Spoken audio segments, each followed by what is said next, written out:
Since 1905, Kelowna Cooperative Technology Company has helped our community stay connected with the latest advancements in clear, dependable telecommunications services. KCTC provides rural Iowans with access to high-speed fiber internet, as well as phone, television, computer repair, and cybersecurity solutions. We're also proud supporters of local organizations and area schools within the community. KCTC, keeping Kelowna connected. Hello and welcome to the Southeast Iowa Union News Break. I'm your host, Nick Steffens. Getting into today's top stories, the Washington County Board of Supervisors suspended Ambulance Director Jeremy Peck Thursday morning following their third closed session in 2 weeks. Only Supervisor Jack Seaward Jr. spoke about the matters discussed in the closed-door meetings, which took a total of over 7 hours. The Board of Supervisors has been made aware of personal and management issues with the ambulance department leadership, and the Board of Supervisors have spent significant time and effort to take these seriously and investigate those issues, he said. Personal matters are involved, and we are not at liberty to release any further details. The board voted unanimously on 3 actions in response to the confidential discussions, all from motions made by Seaward. Those actions were placing Ambulance Director Jeremy Peck on 1-month administrative leave without pay beginning October 27th, requiring Peck to take further HR training as recommended by Human Relations Consultant, authorizing ambulance license to the board to recommend a department-specific Human Relations Consultant for the ambulance service.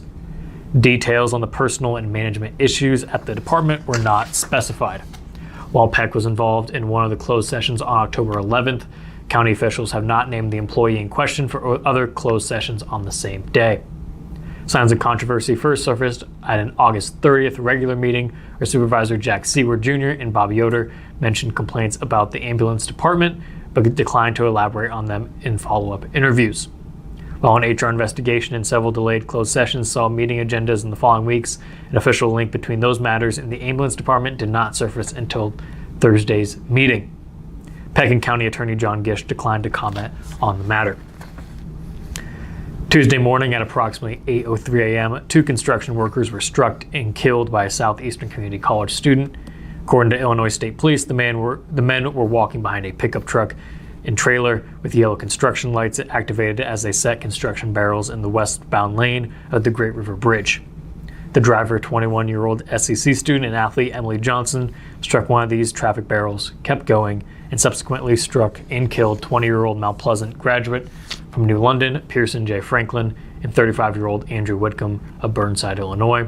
Franklin's Mount Pleasant class of 2022 classmates organized a GoFundMe campaign to make a memorial and gift additional funds to his family. According to GoFundMe organizer and former classmate of Franklin, Kenneth Smith, Franklin's classmates wanted to do something to honor him. Pearson never failed to bring a smile to our faces, Smith said. Smith launched the campaign Tuesday afternoon with a goal to raise $2,000. By Wednesday evening, the GoFundMe page had already raised $8,000, and the numbers continue to climb.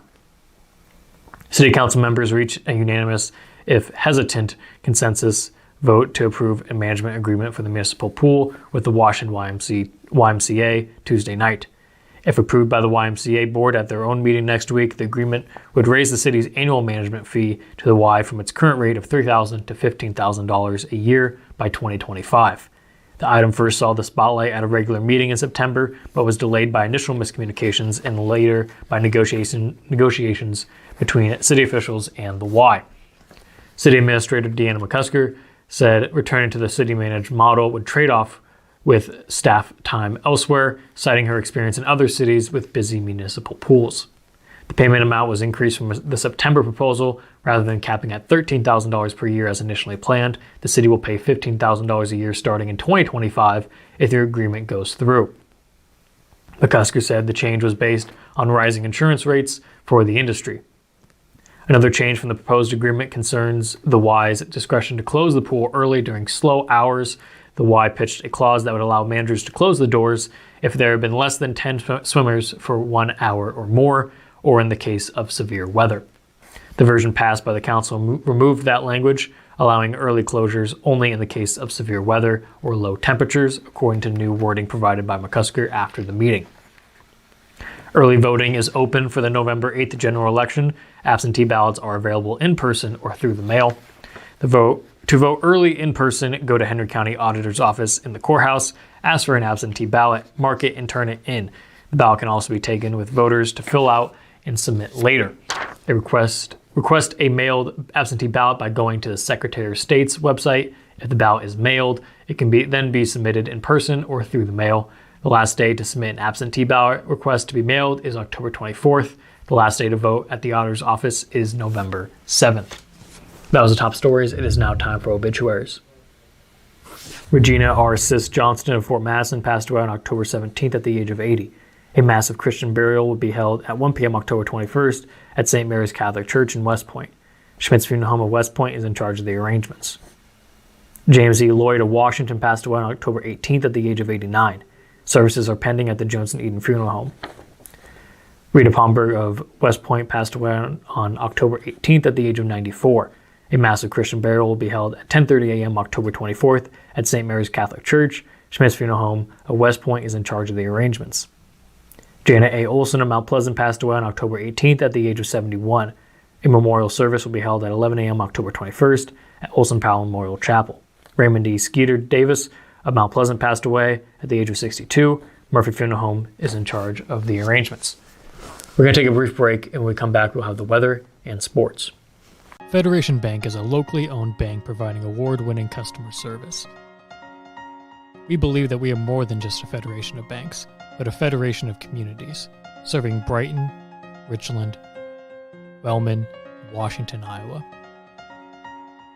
Federation Bank's highly skilled staff is here to make sure you are able to accomplish your personal and professional goals, whatever they may be. Federation Bank, your family bank.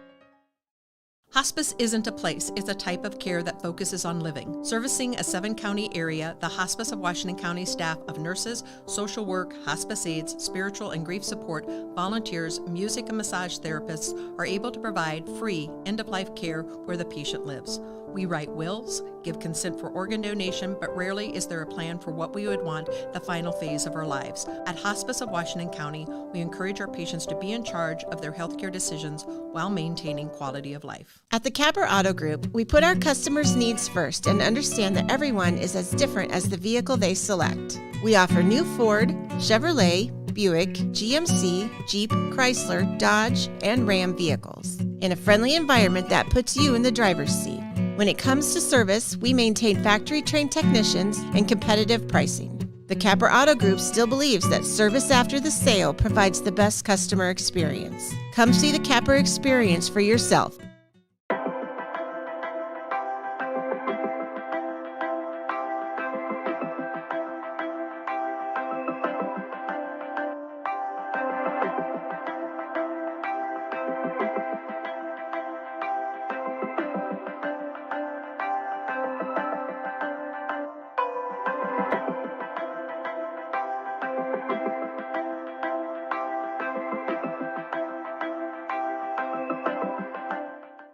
Hello and welcome back to the Southeast Iowa Union News Break. I'm your host, Nick Steffens. We have some football news coming up, but first, the weather. The weather is brought to you by Jacqueline Areola, LLC. Come visit Jackie in her new location downtown. She is ready to serve Washington and the surrounding community. It is finally starting to warm up after a stretch of cold weather. Today has been mostly sunny with a high of 66. Tomorrow we will end the work week with partly cloudy skies and a high of 79. The weekend forecast is looking promising, with Saturday being sunny with a high of 80. Sunday it will remain mostly sunny and be 80 again, but the wind will pick up with speeds at 22 miles an hour. We will start the work week with a high of 69 and a 35% chance of rain. That was the weather. It is now time for sports. And now, sports. Brought to you by Fairway.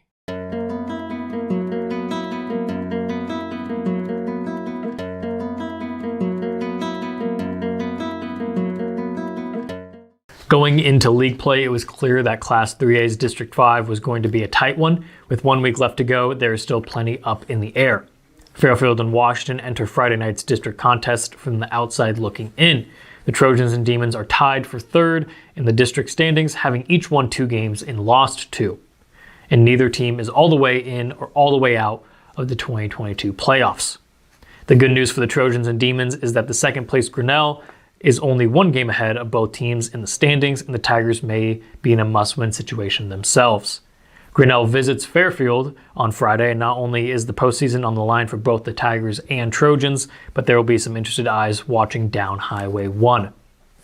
The parity in District 5 has made at-large playoff berths a pipe dream, with no teams in real threatening position to finish with a high enough RPI number to steal a third bid for the district. Only 2 teams are going to be playing next weekend.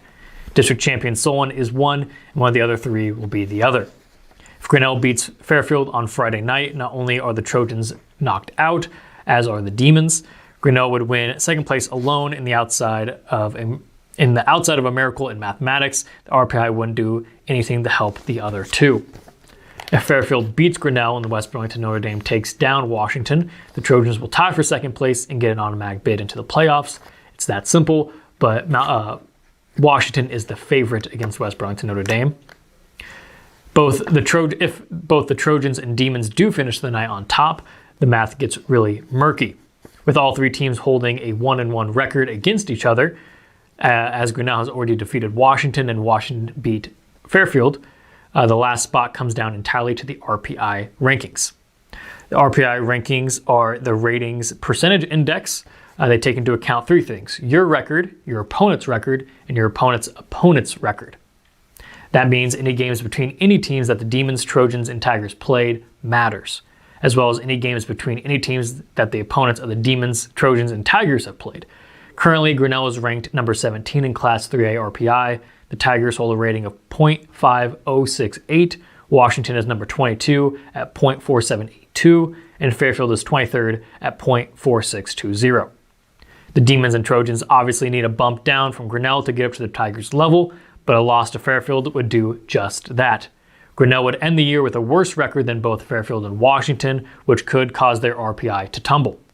Ideally, that puts Washington in the top spot, since the Demons' RPI is .162 points higher than the Trojans, but Fairfield would likely gain points on Washington by playing the Tigers, while Washington's opponent, West Burlington Notre Dame, has a number 30 RPI in the class. And since Washington was an opponent of Fairfield and they're opponents of each other, that also increases RPI. It gets very murky, and our sports editor, Andy Krutzinger, has tried to explain it to me several times, and it's not going through. So with all that said, the games in Fairfield and Washington this Friday night mean a lot in the Class 3A picture. And between the Trojans and Demons and Tigers, it's anybody's guess who'll be putting on the pads next weekend in the Class 3A playoffs. If it does come down to the RPI, that will be released Saturday morning once all the games have been completed. So we'll all be watching intensely if that is the case. That is the news for Southeast Iowa. I've been your host, Nick Steffens. This is the Southeast Iowa Union News Break, and I will see you next time.